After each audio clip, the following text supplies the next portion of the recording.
안녕하세요. 유한근입니다. 문학 비평에 대해서 얘기를 좀 하려고 하는데요. 많은 사람들이 문학 비평 잘 모릅니다.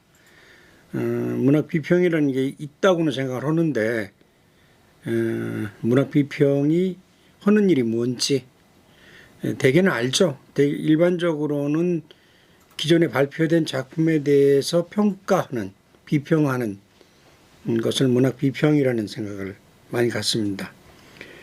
내가 그 2시간에 걸쳐서 얘기하려고 하는 것이 그 삶을 비평한다 하고 인간을 비평한다라는 제목을 가지고 하려고 합니다.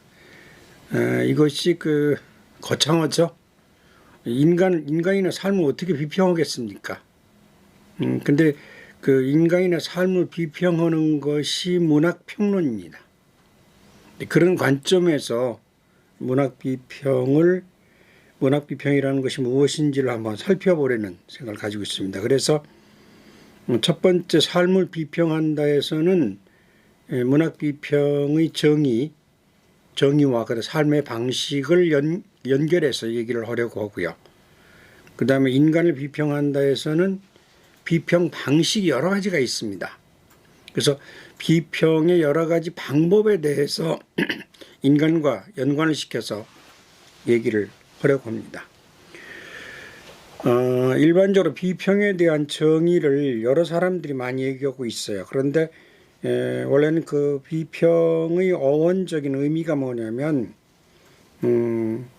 구분하여 결정한다 라는 의미를 가지고 있어요. 그리고 권위 있는 의견을 말한다, 식별한다라는 의미를 가지고 있거든요. 그러니까 이런 의미는 어떤 의미냐면은 문학 비평이라는 것이 그 재판관, 심사원, 감정가라는 의미를 가지고 있는 것으로 볼 수 있을 겁니다.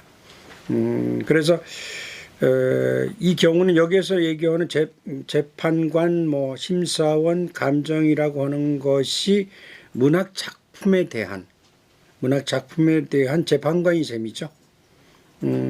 그래서 이것도 이런 어떤 말들이 어떤 측면에서 보면은 어원은 그렇다 하더라도 현대적 의미에 있어서 현대에 와서 문학의 정의로서는 적당한 건 아닙니다. 그래서 내가 상당히 좋아하는 비평에 대한 정의는 뭐냐면 여러분이 잘 알고 있는 엘리어트가 얘기한 문학 비평에 대한 정의입니다. 엘리어트는 이렇게 얘기하고 있어요. 신미 태도의 시정이다. 신미, 그러니까 아름다움에 대한 그 태도, 그 작가가 가지고 있는 그리고 그 작품 속에서 나타난 아름다움은 어떤 것이고 그 아름다움은 어떻게 시정돼야 될 것인가 한다는 얘기예요. 그러니까 그 작품 속에서 나타난 작가의 미학적 견해에 대한 수정을 비평적 개념으로 보면 될 겁니다. 그러나 비평의 가장 원초적인 방법은 미적 감상이에요. 감상부터 시작하죠. 그러니까 미적인 감상입니다. 그 문학 작품을 읽고 그것에 대한 감상이 곧 비평인 셈인데요. 감상을 통해서 창의적인 발상이 시작됩니다. 그러니까 여러분도 그렇지만은 그 문학 작품을 읽으면 우선 감상부터 하잖아요. 감상을 하고 나면서 감상을 하다가 잘 모르는 기절이 있을 경우가 있습니다. 그리고 이게 무엇을 의미하는지 모를 경우가 있어요. 그걸 해석해주고 해설해주는 것이 비평의 기능입니다. 그 다음에 이제 비평의 세 번째 기능은 뭐냐면 이 문학 작품이 어떤 위치에 있는가, 어느 정도 미적 신미 태도가 어느 정도인가, 그리고 어떤 관점에서 이 작품을 쓰고 있는가라고 하는 어떤 평가의 기능이 바로 이제 그 세 번째 비평의 기능입니다. 다시 말하면은 비평의 기능은 첫 번째는 감상, 그 다음에 두 번째는 해설, 그리고 세 번째는 이제 평가입니다. 평가 속에는 평가를 하다 보면은 이 작품이 어느 방향으로 나갈 것인가라고 하는 그 방향 제시도 하게 돼 있죠. 그래서 그 가장 어려운 점은 뭐냐면은 문학 비평가들이 그 어려운 점은 방향 제시 문제죠. 그러니까 평가의 기능과 방향 제시 문제가 상당히 어려운 부분에 속한다고 볼 수 있을 겁니다. 사람마다 미에 대한 평가가 달라져요. 미에 대한 생각이 달라요. 키에르케고르가 그 인간의 존재에 대해서 얘기를 하고 있습니다. 첫 번째의 경우에는 그 윤리적 존재, 그 두 번째는 종교적 존재, 그리고 세 번째가 미적 존재라고 얘기를 하고 있거든요. 그러니까 윤리적 존재라고 하는 거는 그 어떤 존재를 말하냐면은 일상적인 우리 평범한 사람이 살고 있는 삶의 태도죠. 그러니까 아침에 일어나서 출근하고 그리고 일을 보고 다시 퇴근하는, 그러니까 일상적인 삶을 반복적으로 하는 삶. 그러니까 그 다람쥐가 쳇바퀴 돌듯이 그 삶을 그렇게 영위하고 있는 사람들을 윤리적 실존이라고 얘기하고 있습니다. 그 다음에 이제 그 두 번째가 이제 그 종교적 실존이라고 하는 건 뭐냐면 성직자들을 얘기하는 것이죠. 그러니까 스님이나 목사나 신부님들을 그 윤리적 그 종교적 실존이라고 얘기를 하고 있거든요. 그러니까 그리고 이제 세 번째의 경우는 미적 존재인데, 미적 실존인데, 이런 사람은 뭐냐면 예술가 같은 사람이에요. 끊임없이 미에 대한 탐구를 해나가는 사람이죠. 그러니까 어떤 측면에서 보면은 문학가들의 경우에는 미적 존재, 미적 실존주의적인 사람입니다. 그러니까 끊임없이 새로운 것을 탐구해, 미에 대한 새로운 것을 탐구해 나가는 존재죠. 근데 문제가 되는 점은 뭐냐면은 작가의 경우에는 일반적인 삶이라는 게 윤리적 실존으로서 그 다람쥐 쳇바퀴 돌듯이 계속 평범한 생활을 하고 있죠. 그러면서도 미적인 측면에서 미를 쫓아다니는 사람이 있어요. 그러니까 미적 실존의 대표적인 인물이 돈판 같은 사람이에요. 돈판이 미적 실존주의적인 사람이죠. 그러니까 여자의 아름다움을 찾아서 끊임없이 탐구해 나가는 사람. 그게 이제 그 미적 존재죠. 그러니까 작가들의 경우에 그런 미적 실존으로서 미적인 어떤 존재로서 살았던 사람이 없었던 것만은 아니에요. 근데 대부분의 경우에는 윤리적 존재이면서도 미적 존재인 그런 사람들이 대부분이죠. 일상적인 평범한 삶을 살아나가면서도 미적으로 한편에서는 미적으로 탐구해 나가는 존재. 그게 이제 바로 그 작가나 예술가들이 하는 걸 겁니다. 어쨌든 이렇게 인간의 존재, 인간이나 인간의 삶이라는 것이 다를 수가 있어요. 그러니까 다시 말하면은 종교적 실존적인 사람의 경우는 가장 중요하게 생각하는, 그들이 추구하는 아름다움이라고 하는 것은 신이죠. 종교죠. 믿음이죠. 근데 반해서 많은 사람들이 일반적으로 보통 우리 많은 사람들은 그냥 윤리적 존재, 윤리를 지키려고 하는 도덕적인 사람이 많죠.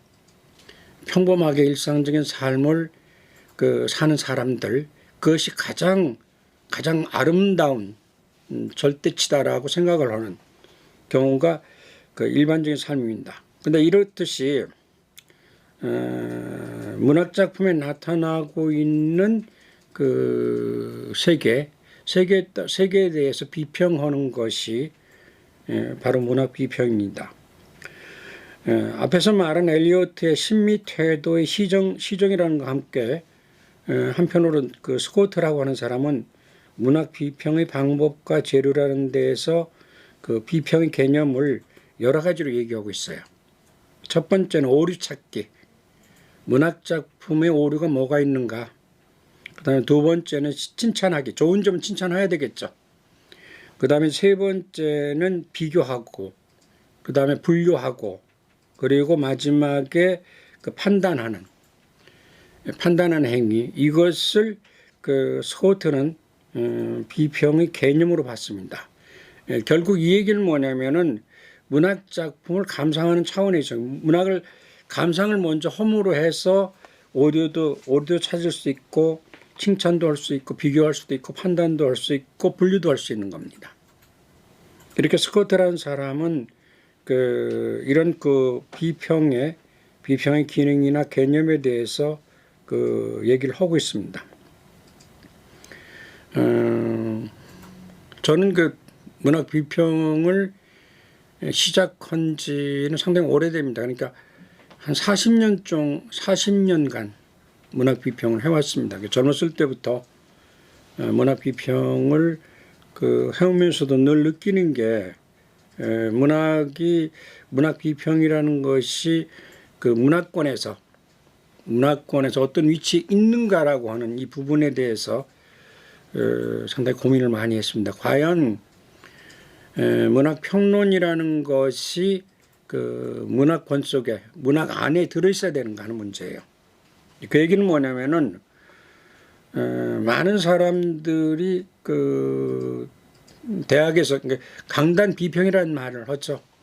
강단 비평이라는 말을 하는데 대학의 교수들이 쓰고 있는 논문이 그 비평이라고 생각하는 사람이 많아요. 근데 그런 건 아니거든요. 그러니까 학술 논문이나 문학 작품을 대상으로 한 그런 학술 논문이나 문학 작품을 대상으로 한 비평이라고는 좀 다를 수가 있어요. 그 다른 점은 뭐냐면 딱 한 가지예요. 창조적인가 창의적인가 하는 문제. 창조적인가 아니면 창조적이지 않는가라는 문제예요. 그러니까 대학 논문의 학술 논문의 경우에는 창의성을 인정하지 않아요. 그런데 비평의 경우는 창의성이 생명이라고 볼 수 있습니다. 그래서 비평이 문학권 속에 문학 내에 하나의 장르로서 존재하는 이유 중에 하나는 바로 창작성 때문에 그렇습니다. 창의성 때문입니다. 그래서 많은 사람들이 문학 비평을 창작품으로 생각하지 않고 있거든요. 그게 이제 문제가 있어요. 그리고 비평하는 사람들조차도 문학 비평이 무슨 창의성이 내재되어 있는가라고 생각하는 사람도 있을 수도 있어요. 그런데 창의성이 없을 때, 창조적인 측면이 없을 때 문학 평론이라고 하는 장르가 문학권에, 그러니까 문학의 한 장르로서 존재할 수가 없습니다. 있어야 할 이유가 없거든요. 창의적이어야 됩니다. 다시 말하면 모든 문학 작품이 상상력에 의해서 만들어진 것이라고 할 때 비평의 경우도 창작성이 있어야 상상력이라는 것에 의해서 창의적인 측면이 있어야 한다는 점, 이 점이 문학 비평의 정의하고도 깊은 관련을 가지고 있습니다. 비평가들의 경우에 많은 사람들이 비평에 있어서 어려움을 겪고 있는 건 뭐냐면은 비평을 하는데 가장 먼저 해야 할 일이 뭐냐면 중요하고 먼저 할 일은 뭐냐면 발표되고 있는 작품들을 다 읽어야 된다는 점이에요. 섭렵을 해야 된다는 점이에요. 발표되고 있는 많은 작품들을 읽고 그것을 감상하고 해석을 하고 그 다음에 평가를 해서 마지막에 할 작업이 뭐냐면은 문학사를 정리하는 거예요. 이게 이제 어려움이 있죠. 예를 들어서 여러분이 대학이나 고등학교 때도 배웠겠지만 1920년대에 동인지를 통해서 20, 30년대 많은 문인들이 나왔습니다. 그 많은 문인 중에 지금 문학사에 남을 수 있는 사람은 시인으로 얘기하면 김소월과 한용운이에요.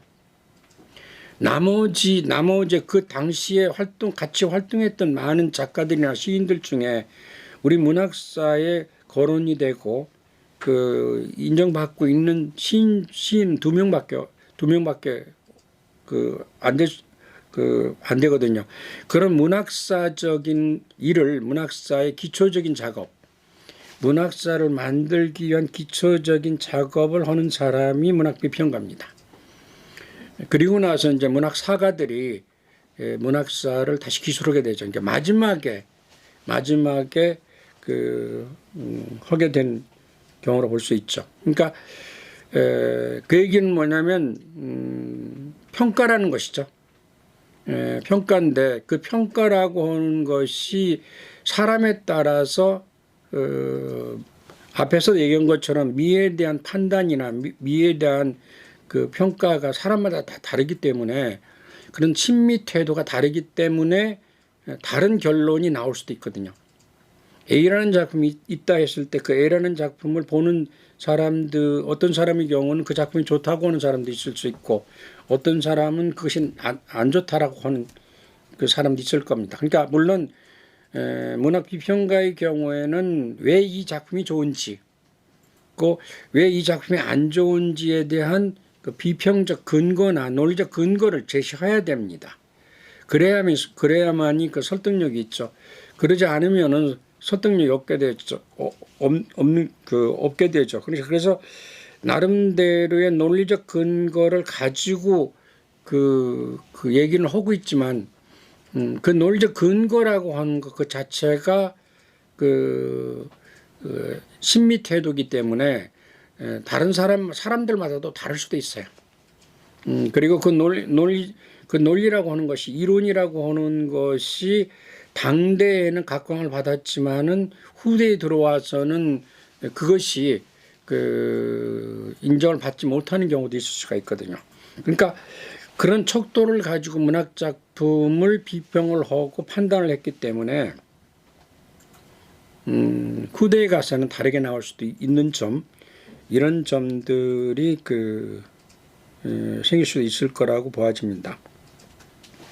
어쨌든 문학 비평이라고 하는 것, 문학적 비평 다시 이제 돌아가겠습니다. 문학 비평이 삶을 비평한다라는 제목을 가지고 지금 얘기를 하고 있는데 그 중에 하나가 이제 한 예를 들겠습니다. 제가 상당히 오래된 얘기예요. 30대 얘기인데 현대문학의 월평을 한 적이 있어요. 근데 월평을 할 때 이제 그때는 소설 월평을 할 때인데 소설 월평 속에 내가 주목했던 작품이 한 작품이 있어요. 그 얘기는 어떤 내용이었냐면은 남편하고 아내의 얘기예요. 근데 남편은 매일 도박을 합니다. 밤을 새우고 도박을 하죠. 근데 물론 이제 도박을 하게 되면 돈을 잃게 되는 경우가 아주 많죠. 근데 흔히 이 남자의 경우는 거의 잃고 밤새도록 도박을 해서 돈을 잃고 새벽에 들어와서 아내를 족치는 거예요. 더 돈을 내놔라, 돈을 마련해라 하는 거죠. 이제 그런 생활을 계속 반복해 왔어요. 근데 어느 날 그날도 밤새도록 도박을 하고 돌아온 새벽에 남편이 돌아왔습니다. 그러면서 그 남편이 하는 얘기가, 네가 돈을 마련해 주지 않으면 난 죽겠다 하고 대들보에 줄을 내려가지고 목을 목 졸라 죽겠다고 한 거예요. 근데 대들보가 높으니까 이제 그 의자를 놓고 줄을 내리고 의자 위에 올라서서 목에 줄을 걸었죠. 근데 잘못하다가 그 의자가 쓰러져 버린 거예요. 그러니까 목이 대롱대롱 매달려 있게 되죠. 그걸 보고 아내는 그냥 대문을 나서는 걸로 소설이 끝나요. 이 소설을 봤을 때 여러 가지로 평가될 수 있을 거예요. 근데 나는 그때 어떻게 평가를 했냐면은 인간의 죽음에 관한, 인간의 목숨에 대한, 생명에 대한 쪽에 맞춰서 평가를 했어요. 아무리 미운 남편이라 하더라도, 도박하는 남편이라고 해도 그 죽음을 외면하고 밖을 나가는 여인. 물론 그 여인의 심정은 우리가 다 이해할 수 있을 겁니다. 그럼에도 불구하고 생명을 경시하고 있는 그 태도가 그 작가가 못마땅했어요. 그래서 생명을 경시하는 작가의 태도에 대해서 비평을 한 적이 있어요. 물론 그 작품의 경우에 여러 가지로 평가할 수도 있어요. 어떤 사람의 경우는 현실적인 삶이 더 중요한 것이지, 그런 사람은 죽어도 마땅하다. 어떤 사람이든지 간에, 어떤 인간이라 아무리 못된 사람이라 하더라도 생명은 소중함이 있습니다. 그 점을 경시하고 소설을 썼다는 생각이 들어가지고 그 부분에 대해서 상당히 비평을 한 적이 있어요. 이런 식으로 사람에 따라서는 다르게 얘기할 수 있고, 어디에 관점을 두느냐에 따라서 다르게 나올 수도 있거든요. 이 점이 이제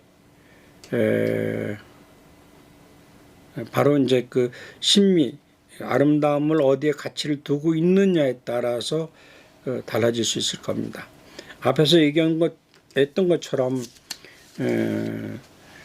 아름다움의 가치를 일상적인 삶에 두고 있는가, 아니면은 종교적인 삶에 두고 있는가, 그리고 미적 추구에 두고 있는가에 따라서 그 작품의 내용이나 의미가 많이 달라질 겁니다. 다시 말해 궁극적으로 얘기해서 문학 비평이라고 하는 것은 작품에 대한 비평이긴 해도 그 작품 속에 나타나고 있는 인간의 삶의 모습에 대한 비평을 하는 걸로 우리는 이해를 해야 될 겁니다. 실제 삶에 어떤 사람의 그 삶에 대해서 비평할 수 있는 사람은 없어요. 그런 자격을 가지고 있는 사람은 없어요.